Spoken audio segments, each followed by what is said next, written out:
Hi, my name is Winnie, but with my art I go by the name Eryn.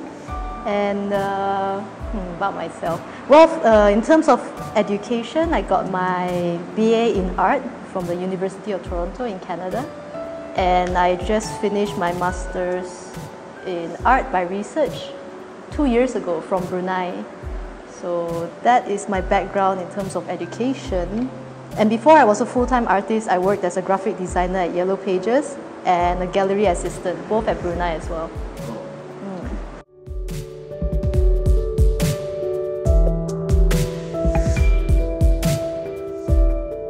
I just felt that I need to separate who I am and what my art is.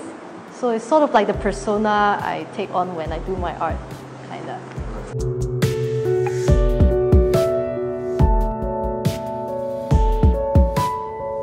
Well, actually, it took me many years to decide. Like I said before this, I was working as a graphic designer because even though I graduated with fine art, I didn't think that I could make a living as an artist. And in Brunei, it was very hard as well. So after working, I realized that I don't really enjoy being working in a 9-to-5 job, just like that in an office. Yeah, it wasn't for me. And I always have so many ideas of what to do, but I don't have the time to do it because I'm working. And so I was pretty much unhappy all the time. And why I decided to be a full-time artist is just basically what I love. And yeah, and now I realize it is possible to make a living for it, but you have to suffer a bit first.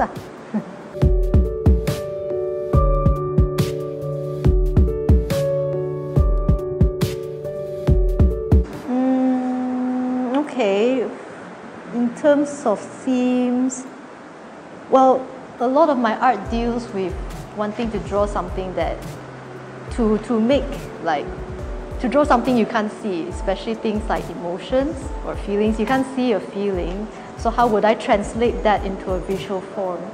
So that's pretty much what I've been doing with all my art, and I've continued to do this in the residency, and I sort of visualize it in my imagination. So I like to create works that are highly imaginative and completely fictional and totally in the fantasy. But I feel like that helps the viewer go through a kind of story in themselves. Yeah.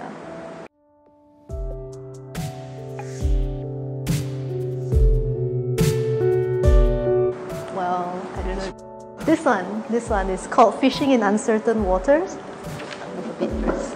Basically, I like to play with visual elements where, well, you can't tell whether the head is sinking or it's floating up.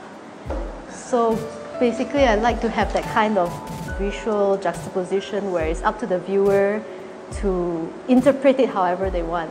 Like maybe if you're in a bad mood, okay, the guy is like sinking down. But if you're in a good mood, maybe it's more optimistic, he's floating up.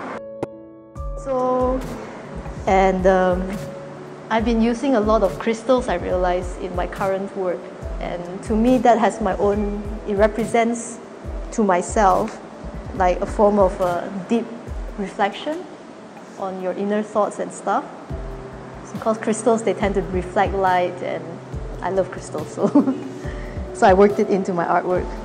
And for this piece, it also has a similar theme where it is also, but this is more, I feel compositionally, it feels like it's rising above more. And then for me, the motif of the tree in my works, it means it deals with growth, and it also deals with shelter, and yeah, see, it always shades, you know, it protects the animals and the things that live around it. Yeah, this one is my exploration into plant life emerging from the shell of a human body.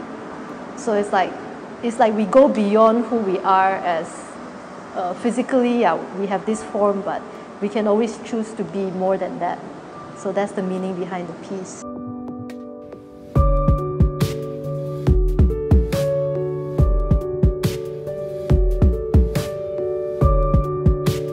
Well, since as a kid, I loved to read storybooks, and when you're young, you know, your parents just give you, okay, here is a myth storybook, you know, like Greek myths, Roman myths, Viking myths.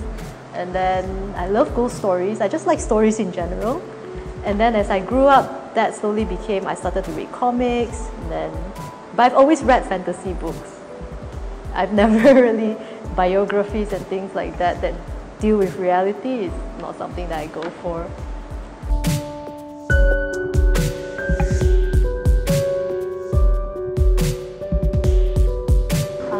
I think because personally for myself, I have a hard time dealing with my own emotions. So like, you know, sometimes they say art as a therapy. This is pretty much my therapy for myself. And I find it hard to relate to, how to say, this kind of reality that we live in now. So basically every drawing deals with an experience I had personally and how I'm trying to make sense of it to myself.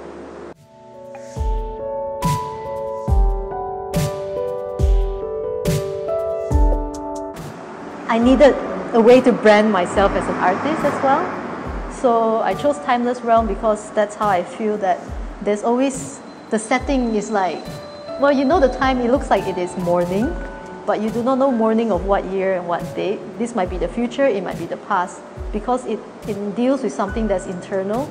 Inside us, there's no time. So that's why I chose not to set a particular time to my pieces.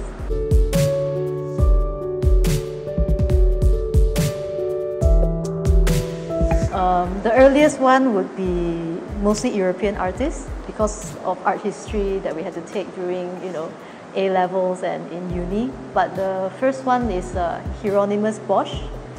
He does really, really fantastic paintings. This is pre-Renaissance.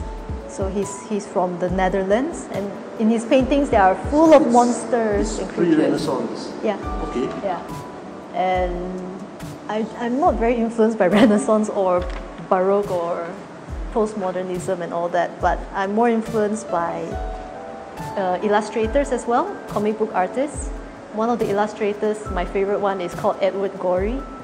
He is Gorey. I think he passed away just a few years ago, but his style is also, there's a lot of line work, which is like that one. Oh, okay. Yeah, but his work always has this dark, morbid undertone to it, in a kind of a normal setting, so that's what I like about it. And there's a Japanese manga artist as well, Tsutomu Nihei. He wrote the series Blame, and it's sort of like a dystopian, post-apocalyptic future where there are cyborgs and things, and that has a really heavy influence on how I use my light and my darks in my line work. So predominantly, I'm drawn to artists who use a lot of lines. Not really painters, but more linear style of drawing things.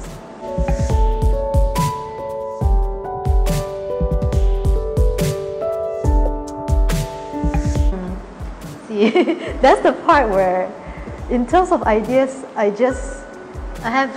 I'll have a picture in my mind. Like this one, I know it has something to do with fishing, and it's something to do with a huge head in the middle of the water. Because I live in Penang, and sometimes I see people just sitting on the rocks fishing. So maybe the rock became like a big head. In my imagination, became a big head, and there are fishermen standing on it. But the idea has always been about anxiety. It's like, what if I'm not good enough? You know, you're fishing, but sometimes the fish don't bite. It's the fear of running out of ideas for my art. So that's the meaning behind it, and how it turned out very differently from how I imagined it at first. But the elements compositionally is still the same. So what I do is I'll do a very fast thumbnail sketch. That's all I do pretty much. I don't do much else of planning for composition before I start on the final piece immediately. Because I feel I don't like to draw the same, I can't draw the same thing twice. I feel that it will lose some part of its essence. This one, I've been drawing this imagery over and over again for like 3-4 times in different ways. But to me, it's always something about growing beyond. And this idea I had before the residency. It was originally for a piece called Hope. And I know down here is always all the dark, messy stuff. And if you look closer, there are monsters and bones and skeletons and creatures. But above is always something that's uplifting. So that's why it's very colorful.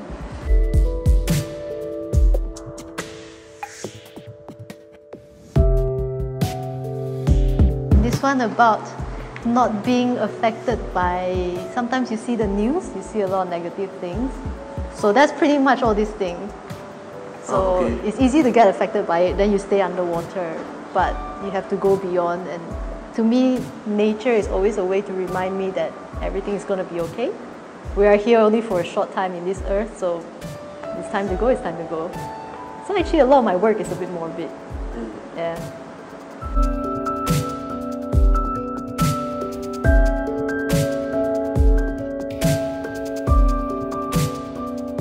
Actually, this combination of having drawing and the cutouts and painting in one piece is something new that I've just developed from this residency alone. I mean, before I came to the residency, this was what I wanted to explore more, to combine, because I love to draw, but I also want to paint, and I like paper cutting. So it's like, how do I put it all together into one and make it more like a unique personal style? Something that sort of defines my style as an artist as well, because I feel that's quite important to have. And it also helps me tell the story better in my own way. So pretty much, yeah, each piece there is line drawing. Then after that I will cut it out with a scalpel. Sometimes I will do my watercolors as well before I cut it out. And then the gluing, which is the hardest part, always is the gluing. Then using the paint to kind of tie it all together. Yes. I find that there's a lot of space where I can bring it further. Like to make it, I feel that having the cutout paper there gives another dimension to the painting.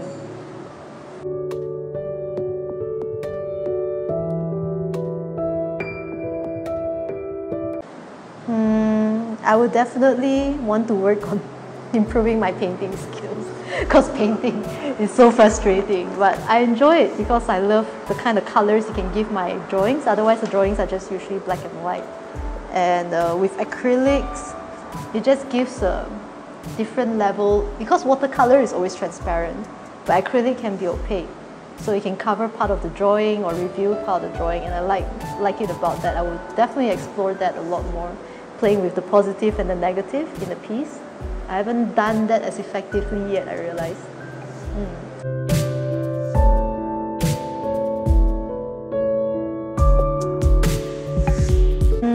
Okay, definitely there are some things that I want to work on in the residency and we didn't have time, but that is more to do with making the works 3D. So instead of just gluing it flat on the canvas, I want to make like a shadow box and have it in layers so that it casts a shadow of its own. And that's definitely what I will do next. Yeah. Well, just do what you love. Alright, okay.